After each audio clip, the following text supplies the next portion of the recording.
ना कि महफिल भी रोएगी, हर दिल भी रोएगा, डूबेगी कश्ती मेरी तो साहिल भी रोएगा, इतना प्यार बांटूंगा इस दुनिया में ऐ मेरे दोस्त कि मेरे मरने के बाद मेरे आशिक तो क्या मेरा कातिल भी रोएगा। और दुनिया में ना किसी भी समस्या है भाई, उसका सबसे अच्छा एक टोल फ्री नंबर है। दुनिया की कोई भी समस्या का सबसे टोल फ्री नंबर है दोस्त। एक बढ़िया दोस्त बनाओ भाई, 2-4 लोगों का, और उनसे ही आप पढ़ाई लिखाई हर तरह के डिस्कस करते रहो। दोस्त से बढ़िया टोल फ्री नंबर कोई नहीं है, हर चीज़ का इलाज है। और कुछ दोस्त जिंदगी में तो ऐसे बनाओ ना जो आपकी प्रॉब्लम को वैसे ही समझ जाए जैसे डॉक्टर की लिखावट मेडिकल स्टोर वाला पढ़ लेता है। और एक बात और, ये जो अच्छी किताबें होती हैं और अच्छे दोस्त होते हैं ना, जल्दी समझ में नहीं आते हैं, लेकिन इसलिए दोस्ती बहुत अच्छे सोच समझ के कीजिएगा, क्योंकि कहा जाता है कि एक आम 10 आम को सड़ा सकता है, लेकिन 10 अच्छा आम एक सड़े हुए आम को कभी ठीक नहीं कर सकते हैं। इसलिए अगर आपको कोई आपके सर्किल में, कोई आपके करियर में कोई बाधा आता है तो तुरंत बाहर कीजिए, उनसे कोई इग्नोर मत कीजिए।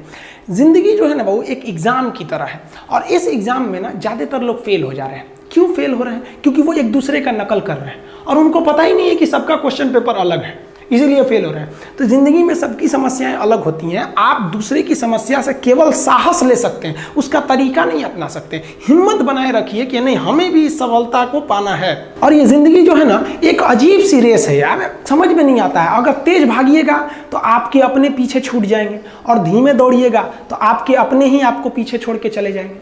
इसलिए जिंदगी की रफ्तार इतनी बनाए रखो यार कि भले दुश्मन आगे निकल जाए लेकिन एक दोस्त पीछे नहीं छूटना चाहिए। अपनी ज़िंदगी में हौसला बना के रखिए। पतंग को पता होता है कि उसका अंत एक कचड़े में जाकर होगा, लेकिन उससे पहले उसे आसमान छूकर दिखाना होता है। पहाड़ों को चीरते हुए जब नदी निकलती है ना तो कभी नहीं पूछती है कि समुंदर अभी कितना दूर है, और नदी में गिरने से तो कभी किसी की मौत नहीं होती है। मरता तो वही है जिसे तैरना नहीं आता है। तो हम सब परिस्थितियों के आगे हार जाते हैं, हम हार जाते हैं। परिस्थितियां सबके सामने होती है, जो डट के रहा उसे मंजिल मिली, और जो नहीं डटा वो हार के चला गया।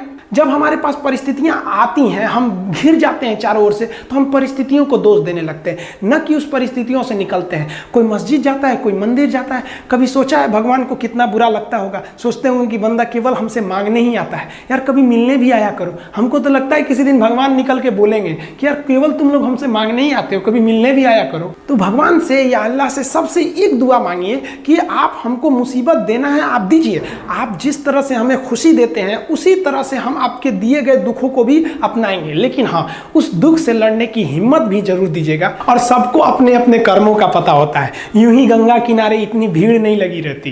देखिए जिंदगी में आपसे भी कुछ गलतियां होंगी, और गलती किससे होती है? जो काम करता है, मेहनत करने वालों से ही तो गलतियां होती है। निकम्मों की तो पूरी जिंदगी निकल जाती है दूसरों में कमी ढूंढते ढूंढते। देखिए सफलता और असफलता में थोड़ा सा का अंतर है। सफलता आपका परिचय दुनिया के सामने कराएगी, और असफलता दुनिया का परिचय आपसे करा देगी। इसलिए सफल जरूर होइए। देखिए 97% लोग जो है ना वो थक के किसी काम को छोड़ देते हैं, और जिंदगी भर उन 3% लोगों के लिए काम करने लगते हैं जो कभी भी हार नहीं मानते। मेहनत बता देता है कि परिणाम कैसे मिलेगा, वरना परिणाम तो बताता ही है कि आपका मेहनत कैसा था। कुछ लोगों को लगता है कि उनके पिताजी बहुत पहुंच वाले हैं, दादाजी बहुत पहुंच वाले हैं, तो उनकी बदौलत हमें कोई काम मिल जाएगा, कोई जॉब मिल जाएगा। तो कोई ये बहुत बड़ी बात नहीं है।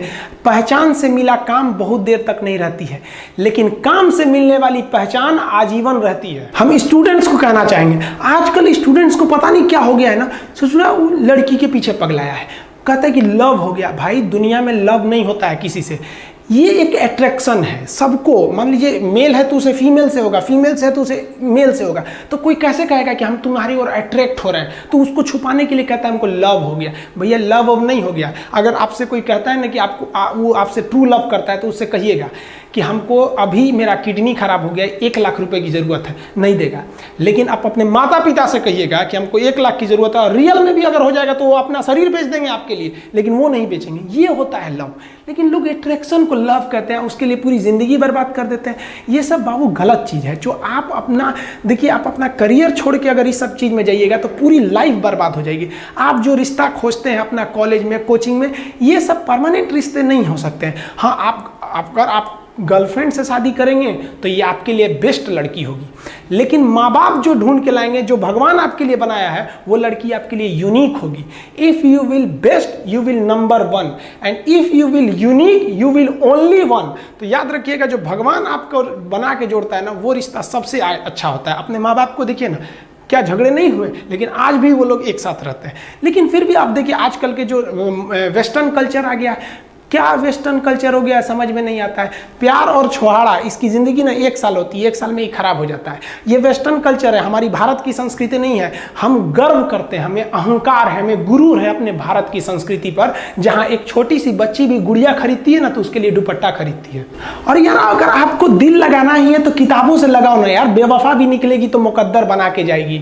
दिन ना सबके लिए 24 घंटा का होता है, ऐसा नहीं है कि आपको अलग से वक्त मिलेगा, लेकिन इसी 24 घंटे में किसी को प्यार करके पति बनने का शौक है तो किसी को मेहनत करके करोड़पति बनने का शौक है। तो आप डिसाइड करिए आपको क्या बनना है, क्योंकि बरसों बाद जब लोग ये मिलेंगे ना आपसे तो ये नहीं पूछेंगे कि कितनी गर्लफ्रेंड है, लोग पूछेंगे कमाता कितना है, हैसियत कितनी है तुम्हारी। ये दुनिया का उसूल है कि लोग कभी भी आपसे खैरियत नहीं, आपकी हैसियत पूछते हैं। लोग एक दूसरे से वादा करते हैं कि तुम्हारा जिंदगी भर साथ निभाएंगे, कोई किसी का साथ नहीं निभाता है। लोग अर्थी और जनाजा भी ले जाते हैं ना 2 कदम, तो कंधे बदल बदल के ले जाते हैं, जबकि पता है कि आखिरी मुलाकात है। और लोग यहाँ कंधा बदल बदल के ले जा रहे हैं और लोग वादे कर रहे हैं कि जिंदगी भर साथ निभाएंगे, कोई साथ नहीं निभाता है। हम आप सब लड़का लड़की से कहना चाहेंगे कि अभी वक्त है, अभी सर झुका के पढ़ लीजिए। वादा है आपसे कि जिला में सबसे ऊंचा सर आपका होगा, लेकिन अगर अभी आप सोचिएगा आराम करने के लिए, पूरी जिंदगी आपको तकलीफ उठानी पड़ेगी। अगर आज आप किताबों के दीवाने हो गए ना तो कल दुनिया आपकी दीवानी हो जाएगी। किसी ड्रीम गर्ल के लिए ना अपने माँ बाप के ड्रीम को कभी नहीं छोड़ना चाहिए। आप लोग जो सोचते हैं ना इधर उधर, वो खुशी तो आप लोगों ने कभी देखा ही नहीं। कोई स्टूडेंट अभी तक खुशी नहीं देखा। हम आपको व्यक्तिगत बताते हैं। देखिए खुशी कब मिलेगी आपको, जिस दिन आपको जॉब मिलेगा ना, और जो पहली सैलरी मिलेगी वो भी नहीं खुशी है। जब आप अपनी पहली सैलरी ले जाके अपनी माँ के हाथों में देंगे ना तो आपकी आंखों में आंसू होगा। आप याद करेंगे कि जिस माँ की उंगलियों को पकड़कर हमने चलना सीखा, आज उसको हमने अपनी पहली कमाई दिया है। और जब कमाने लगेंगे ना तब समझ में आएगा कि लाखों रुपए की अहमियत कुछ नहीं है, वो 1 रुपए के आगे जब माँ स्कूल जाते वक्त दिया करती थी। और गौर से देखा करो अपने माँ बाप के आंखों में, ये वो आईने होते हैं जिसमें बच्चे कभी बूढ़े नहीं होते। देखिए जीवन में ना अपने अंदर से अहंकार बिल्कुल निकाल दीजिएगा। अहंकार बहुत ही खराब चीज है। कहते हैं कि अहंकार में इंसान को इंसान नहीं दिखता, छत पे चढ़ जाओ तो खुद का मकान नहीं दिखता। अहंकार नहीं करना चाहिए। छत को बहुत गुरूर था छत होने का, 1 मंजिल और बनी और छत फर्श हो गया। अहंकार कभी नहीं कीजिएगा। तूफान ज्यादा होती है तो कश्ती डूब जाती है, और घमंड ज्यादा हो जाती है तो हस्ती डूब जाती है। जिस दिन आपको घमंड होने लगे ना अपने आप के ऊपर कि हम बहुत बड़े हो गए हैं, हम बहुत पढ़ लिए हैं, हम बहुत सक्सेसफुल मैन हो गए, हम बहुत बड़े बिजनेसमैन, हम बहुत, मतलब जिस दिन आपको घमंड हो गया ना उस दिन आप शमशान घाट में जाके देखिएगा आपसे नायाब लोग, आपसे अच्छे लोग वहां खाक बन गए। दुनिया में ना किसी से जलन नहीं रखनी चाहिए। देखिए माचिस जो होता है ना दूसरे को जला देता है, लेकिन कभी माचिस को देखें वो खुद को भी जला लेता है। अतः अगर आप दूसरे की बुराई करेंगे, दूसरे के पीछे रहेंगे ना तो इसमें आपका लॉस होगा। और अगर आपकी कोई बुराई कर रहा है ना तो आपको खुश होना चाहिए कि आप आगे बढ़ रहे हैं। बुराई उसी का लोग करते हैं जो आगे बढ़ रहा होता है। जो पहले गिरा हुआ है उसकी लोग क्या बुराई करेंगे।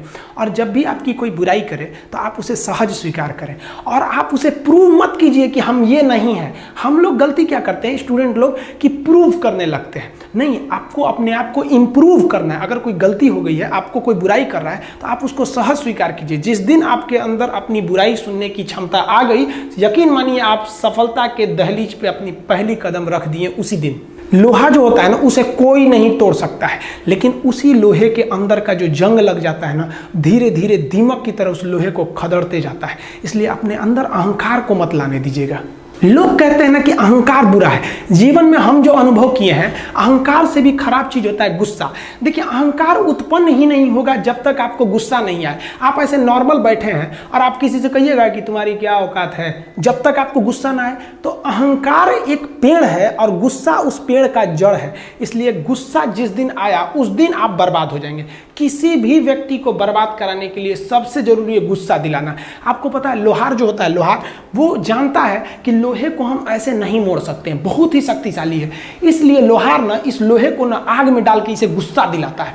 जब ये गुस्से से लाल हो जाता है ना, तो जहां गुस्सा आया आप अपनी ताकत खो देते हैं, और ये लोहा अपनी ताकत खो देता है और एक मामूली हथौड़े के चोट से लोहा मुड़ जाता है। तो जिस दिन आपको गुस्सा आ गया, समझ जाइए कि आप अपनी ताकत खो रहे हैं।